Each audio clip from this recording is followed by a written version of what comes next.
Young Goodman Brown.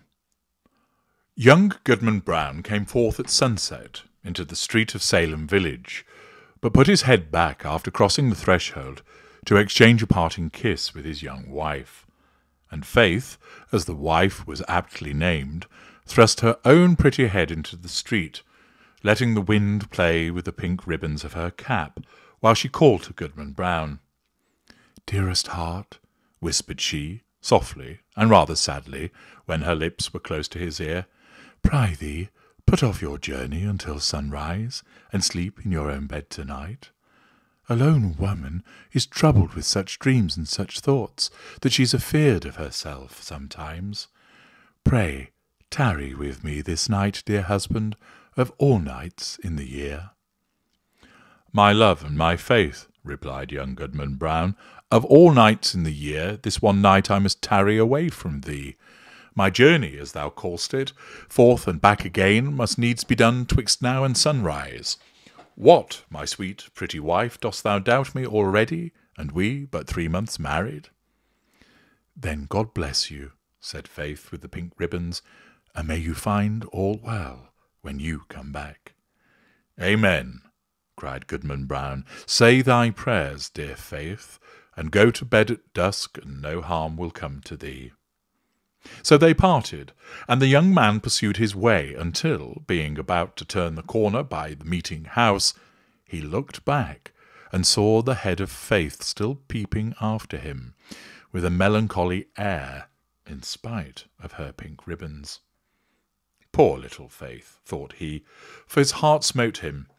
"What a wretch am I to leave her on such an errand! She talks of dreams too. Methought, as she spoke, there was trouble in her face, as if a dream had warned her what work is to be done tonight. But no, 'twould kill her to think it. Well, she's a blessed angel on earth, and after this one night I'll cling to her skirts and follow her to heaven." With this excellent resolve for the future, Goodman Brown felt himself justified in making more haste on his present evil purpose. He had taken a dreary road, darkened by all the gloomiest trees of the forest, which barely stood aside to let the narrow path creep through, and closed immediately behind. It was all as lonely as could be.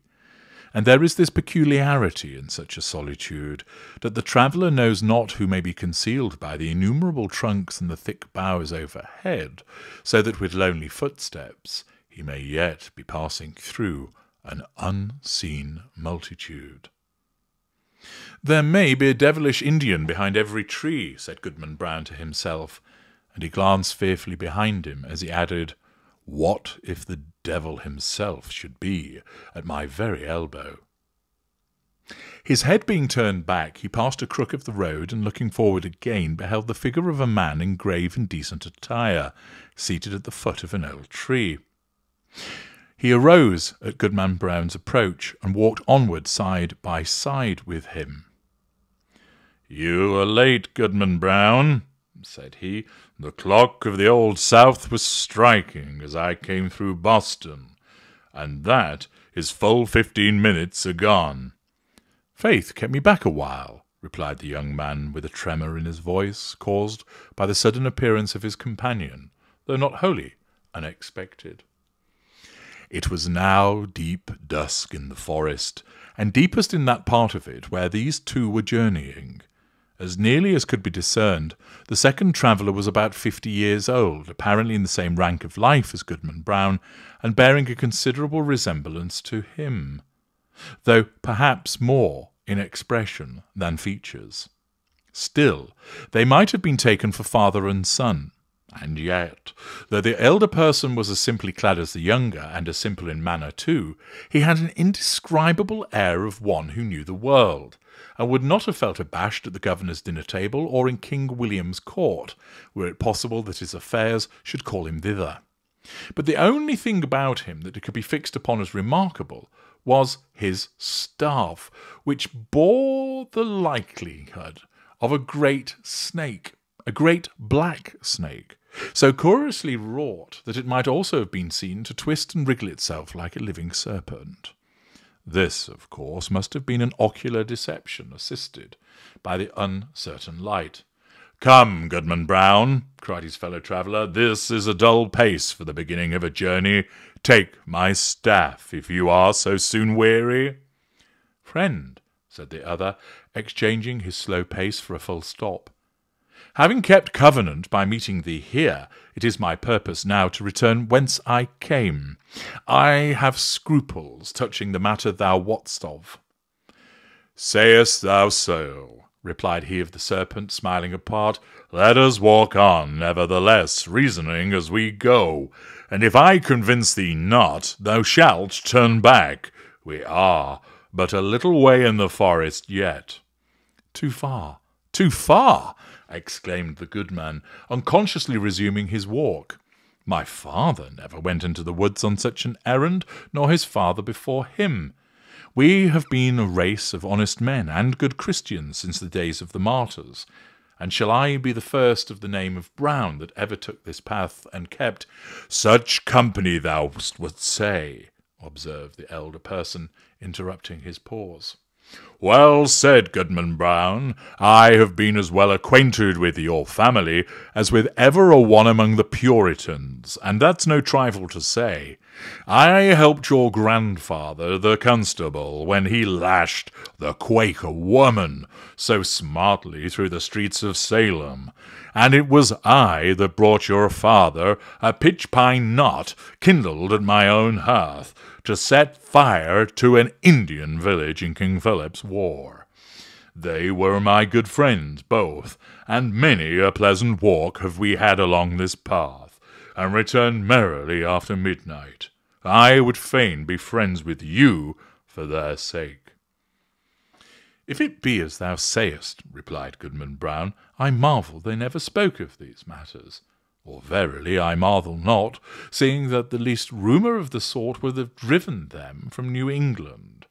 We are a people of prayer, and good works to boot, and abide no such wickedness." "Wickedness or not," said the traveller with the twisted staff, "I have a very general acquaintance here in New England. The deacons of many a church have drunk the communion wine with me.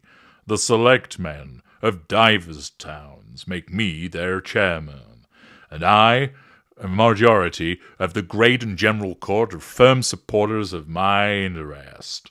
The governor and I too, but these are state secrets." "Can this be so?" cried Goodman Brown, with a stare of amazement at his undisturbed companion. "Howbeit I have nothing to do with the governor and council. They have their own ways, and are no rule for a simple husbandman like me. But were I to go on with thee, how should I meet the eye of that good old man, our minister, at Salem village? Oh, his voice would make me tremble both Sabbath day and lecture day." Thus far, the elder traveller had listened with due gravity, but now burst into a fit of irrepressible mirth, shaking himself so violently that his snake-like staff actually seemed to wriggle in sympathy. "Ha, ha, ha!" shouted he again and again, then composing himself, "Well, go on, Goodman Brown, go on, but pray thee, don't kill me with laughing." "Well, then to end the matter at once," said Goodman Brown, considerably nettled, "there is my wife Faith. It would break her dear little heart, and I'd rather break my own." "Nay, if that be the case," answered the other, "e'en go thy ways, Goodman Brown. I would not for 20 old women like the one hobbling before us that Faith should come to any harm." As he spoke, he pointed his staff at a female figure on the path, in whom Goodman Brown recognized a very pious and exemplary dame, who had taught him his catechism in youth, and was still his moral and spiritual adviser, jointly with the minister and Deacon Gookin. "A marvel, truly, that Goody Close should be so far in the wilderness at nightfall," said he. "But with your leave, friend, I shall take a cut through the woods, until we have left this Christian woman behind. Being a stranger to you, she might ask whom I was consorting with, and whither I was going." "Be it so," said his fellow traveller. "Betake you to the woods, and let me keep the path." Accordingly, the young man turned aside, but took care to watch his companion, who advanced softly along the road, until he had come within a staff's length of the old dame. She, meanwhile, was making the best of her way with singular speed for so aged a woman, and mumbling some indistinct words, a prayer, doubtless, as she went. The traveller put forth his staff and touched her withered neck with what seemed the serpent's tail. "The devil!" screamed the pious old lady. "Then Goody Cloyse knows her old friend," observed the traveller, confronting her, and leaning on his writhing stick. "Oh, forsooth, and is it your worship indeed?" cried the good dame. "Yea, truly is it, and in the very image of my old gossip, Goodman Brown, the grandfather of the silly fellow that now is. But would your worship believe it? My broomstick hath strangely disappeared, stolen, as I suspect, by that unhanged witch, Goody Cory, and that, too, when I was all anointed with the juice of smallage and cinquefoil and wolfsbane, mingled with fine wheat and the fat of a new-born babe," said the shape of old Goodman Brown.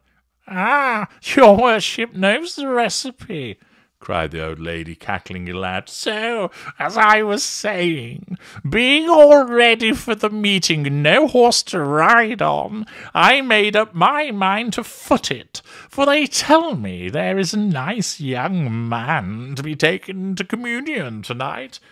But now your good worship will lend me your arm, and we shall be there in a twinkling." "That can hardly be," answered her friend. "I may not spare you my arm, Goody Cloyse, but here is my staff, if you will." So saying, he threw it down at her feet, where perhaps it assumed life, being one of the rods which its owner had formerly lent to Egyptian magi. Of this fact, however, Goodman Brown could not take cognizance. He had cast up his eyes in astonishment, and looking down again, beheld neither Goody Cloyse nor the serpentine staff, but his fellow traveller alone, who waited for him, as calmly as if nothing had happened. They continued to walk onward, while the elder traveller exhorted his companion to make good speed and persevere in the path, discoursing so aptly that his arguments seemed rather to spring up in the bosom of his auditor than to be suggested by himself. As they went, he plucked a branch of maple to serve for a walking stick, and began to strip it of the twigs and little boughs, which were wet with evening dew. The moment his fingers touched them, they became strangely withered and dried up as with a week's sunshine. Thus the pair proceeded at a good free pace until suddenly, in a gloomy hollow of the road, Goodman Brown sat himself down on the stump of a tree and refused to go any farther. "Friend," said he stubbornly, "my mind is made up. Not another step will I budge on this errand. What if a wretched old woman do choose to go to the devil when I thought she was going to heaven? Is that any reason why I should quit my dear faith and go after her?" "You will think better of this by and by," said his acquaintance composedly. "Sit here and rest yourself a while, and when you feel like moving again, there is my staff to help you along." Without more words, he threw his companion the maple stick, and was as speedily out of sight as if he had vanished into the deepening gloom. The young man sat a few moments by the roadside, applauding himself greatly, and thinking with how clear a conscience he should meet the minister in his morning walk, nor shrink from the eye of good old Deacon Gookin, and what calm sleep would be his that very night, which was to have been spent so wickedly, but purely and sweetly now, in the arms of faith. Amidst these pleasant and praiseworthy meditations, Goodman Brown heard the tramp of horses along the road, and deemed it advisable to conceal himself within the verge of the forest, conscious of the guilty purpose that had brought him thither, though now so happily turned from it. On came the hoofed tramps and the voices of the riders, two grave old voices, conversing soberly as they drew near. These mingled sounds appeared to pass along the road, within a few yards of the young man's hiding place, but owing, doubtless, to the depth of the gloom at that particular spot, neither the travellers nor their steeds were visible. Though their figures brushed the small boughs by the wayside, it could not be seen that they intercepted, even for a moment, the faint gleam from the strip of bright sky athwart which they must have passed. Goodman Brown alternately crouched and stood on tiptoe, pulling aside the branches and thrusting forth his head as far as he durst, without discerning so much as a shadow. It vexed him the more because he could have sworn, were such a thing possible, that he recognized the voices of the minister and Deacon Gookin jogging along quietly, as they were wont to do, when bound to some ordination or ecclesiastical council. While yet within hearing, one of the riders stopped to pluck a switch. "Of the two, reverend sir," said the voice like the deacon's. "I had rather miss an ordination dinner than tonight's meeting. They tell me that some of our community are to be here from Falmouth and beyond, and others from Connecticut and Rhode Island, besides several of the Indian powwows, who, after their fashion, know almost as much deviltry as the best of us. Moreover, there is a goodly young woman to be taken into communion." "Mighty well, Deacon Gookin," replied the solemn old tones of the minister. "Spur up, or we shall be late. Nothing can be done, you know, until I get on the ground." The hoofs clattered again, and the voices, talking so strangely in the empty air, passed on, through the forest where no church had ever been gathered, nor solitary Christian prayed. Whither, then, could these holy men be journeying, so deep into the heathen wilderness? Young Goodman Brown caught hold of a tree for support, being ready to sink down on the ground, faint and overburthened with the heavy sickness of his heart. He looked up to the sky, doubting whether there really was a heaven above him. Yet there was the blue arch and the stars brightening in it. "With heaven above and faith below, I will yet stand firm against the devil," cried Goodman Brown. While he still gazed upward into the deep arch of the firmament and had lifted his hands to pray, a cloud, though no wind was stirring, hurried across the zenith and hid the brightening stars. The blue sky was still visible, except directly overhead, where the black mass of cloud was sweeping swiftly northward. Aloft in the air, as if from the depths of the cloud, came a confused and doubtful sound of voices. Once the listener fancied that he could distinguish the accent of townspeople of his own, men and women, both pious and ungodly, many of whom he had met at the communion table, and had seen others rioting at the tavern. The next moment, so indistinct were the sounds, he doubted whether he had heard aught but the murmur of the old forest, whispering without a wind. Then came a stronger swell of those familiar tones, heard daily in the sunshine at Salem village, but never until now from a cloud of night. There was one voice of a young woman uttering lamentations, yet with an uncertain sorrow, and entreating for some favour which perhaps it would grieve her to obtain. And all the unseen multitude, both saints and sinners, seemed to encourage her onward. "Faith!" shouted Goodman Brown in a voice of agony and desperation, and the echoes of the forest mocked him, crying, "Faith! Faith!" as if bewildered wretches were seeking her all through the wilderness. The cry of grief, rage, and terror was yet piercing the night when the unhappy husband held his breath for a response. There was a scream, drowned immediately in a louder murmur of voices, fading into far-off laughter, as the dark cloud swept away, leaving the clear and silent sky above Goodman Brown. But something fluttered lightly down through the air, and caught on the branch of a tree. The young man seized it, and beheld a pink ribbon. "My faith is gone!" cried he, after one stupefied moment. "There is no good on earth, and sin is but a name. Come, devil, for to thee is this world given." And maddened with despair, so that he laughed loud and long, did Goodman Brown grasp his staff and set forth again, at such a rate that he seemed to fly along the forest path, rather than to walk or run. The road grew wilder and drearier, and more faintly traced, and vanished at length, leaving him in the heart of the dark wilderness, still rushing onward, with the instinct that guides mortal man to evil.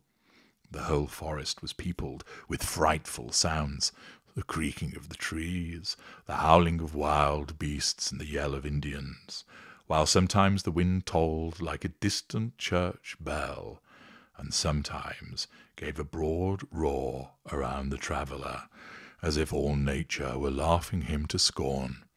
But he himself, the chief horror of the scene, and shrank not from its other horrors. "Ha, ha, ha!" roared Goodman Brown, when the wind laughed at him. "Let us hear which will laugh loudest. Think not to frighten me with your deviltry. Come, witch, come, wizard, come, Indian powwow, come, devil himself. And here comes Goodman Brown. You may as well fear him as he fear you." In truth, all through the haunted forest there could be nothing more frightful than the figure of Goodman Brown. On he flew, among the black pines, brandishing his staff with frenzied gestures, now giving vent to an inspiration of horrid blasphemy, and now shouting forth such laughter as set all the echoes of the forest laughing like demons around him. The fiend, in his own shape, is less hideous than when he ranges in the breast of man. Thus sped the demonic on his course, until, quivering among the trees, he saw a red light before him, as when the felled trunks and branches of a clearing have been set on fire, and throw up their lurid blaze against the sky at the hour of midnight. He paused, in a lull of the tempest that had driven him onward, and heard the swell of what seemed a hymn, rolling solemnly from a distance with the weight of many voices. He knew the tune. It was a familiar one in the choir of the village meeting-house. The verse died heavily away, and was lengthened by a chorus, not of human voices, but of all the sounds of the benighted wilderness, pealing in awful harmony together. Goodman Brown cried out, and his cry was lost to his own ear by its unison with the cry of the desert. In the interval of silence he stole forward, until the light glared full upon his eyes. At one extremity of an open space, hemmed in by the dark wall of the forest, arose a rock, bearing some rude natural resemblance either to an altar or a pulpit, and surrounded by 4 blazing pines, their tops aflame, their stems untouched, like candles at an evening meeting. The mass of foliage that had overgrown the summit of the rock was all on fire, blazing high into the night, and fitfully illuminating the whole field. Each pendant twig and leafy festoon was in a blaze. As the red light arose and fell, a numerous congregation alternately shot forth, then disappeared in shadow, and again grew, as it were, out of the darkness, peopling the heart of the solitary woods at once. "A grave and dark-clad company," quoth Goodman Brown. In truth, they were such.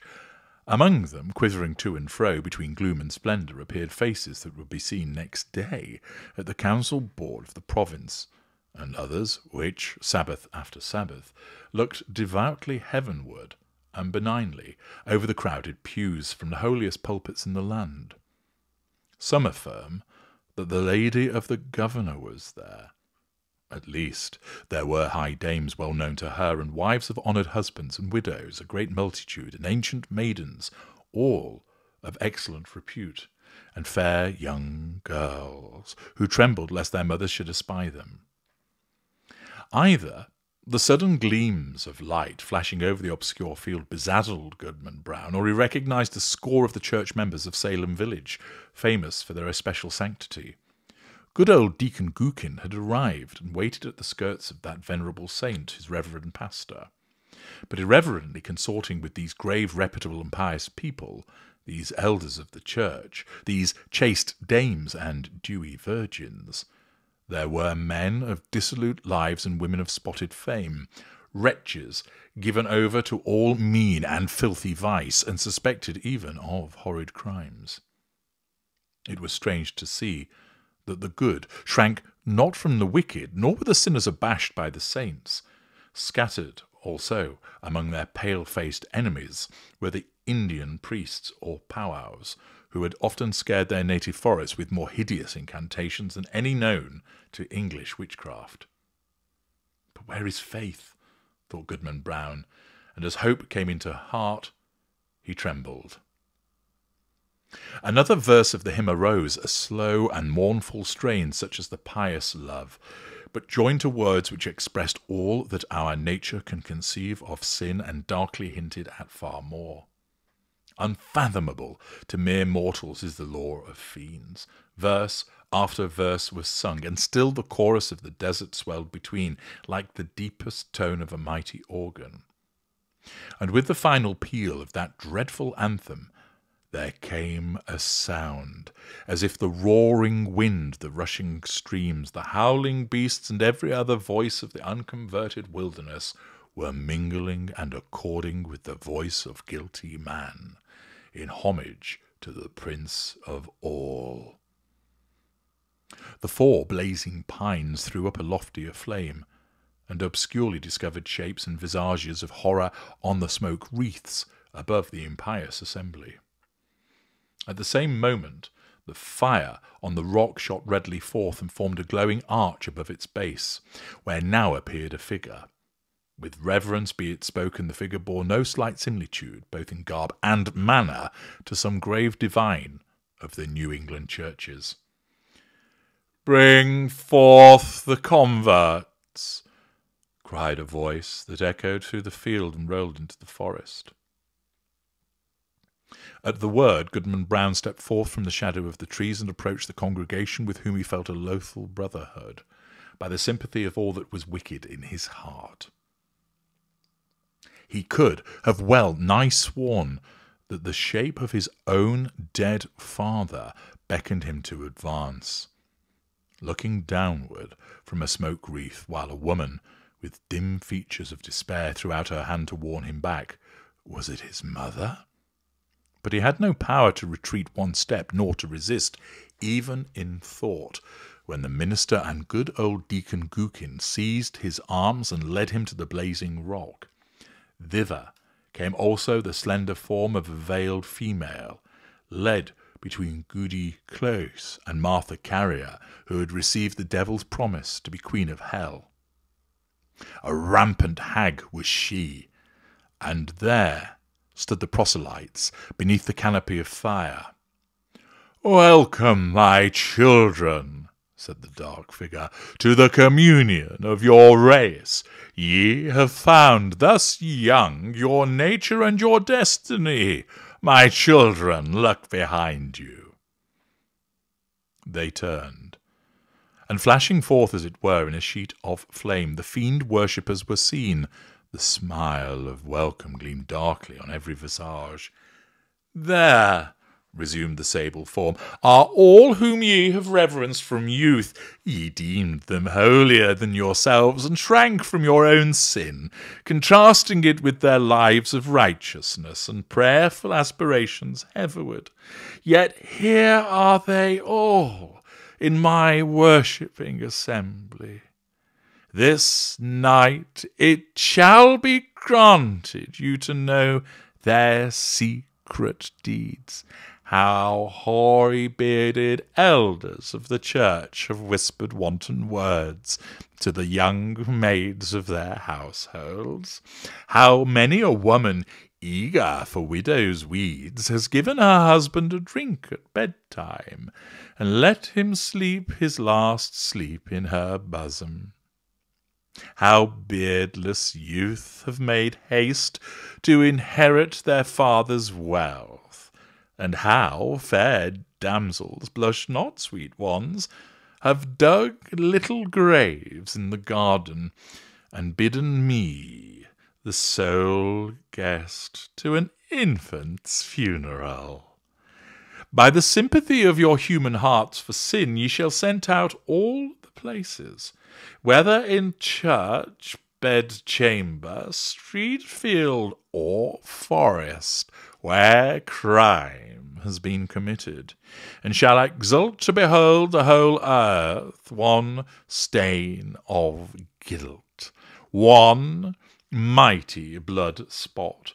Far more than this, it shall be yours to penetrate in every bosom the deep mystery of sin, the fountain of all wicked arts, and which inexhaustibly supplies more evil impulses than human power, than my power at its utmost can make manifest in deeds. And now, my children, look upon each other. They did so, and by the blaze of the hell-kindled torches the wretched man beheld his faith, and the wife her husband trembling before that unhallowed altar. "Lo, there ye stand, my children," said the figure in a deep and solemn tone, almost sad with its despairing awfulness, as if his once angelic nature could yet mourn for our miserable race. "Depending upon one another's hearts, ye had still hoped that virtue were not all a dream. Now are ye undeceived. Evil is the nature of mankind. Evil must be your only happiness. Welcome again, my children, to the communion of your race." "Welcome," repeated the fiend worshippers in one cry of despair and triumph. And there they stood, the only pair, as it seemed, who were yet hesitating on the verge of wickedness in this dark world. A basin was hollowed naturally in the rock. Did it contain water reddened by the lurid light, or was it blood, or perchance a liquid flame? Herein did the shape of evil dip his hand, and prepare to lay the mark of baptism upon their foreheads, that they might be partakers of the mystery of sin, more conscious of the secret guilt of others, both in deed and thought, than they could now be of their own.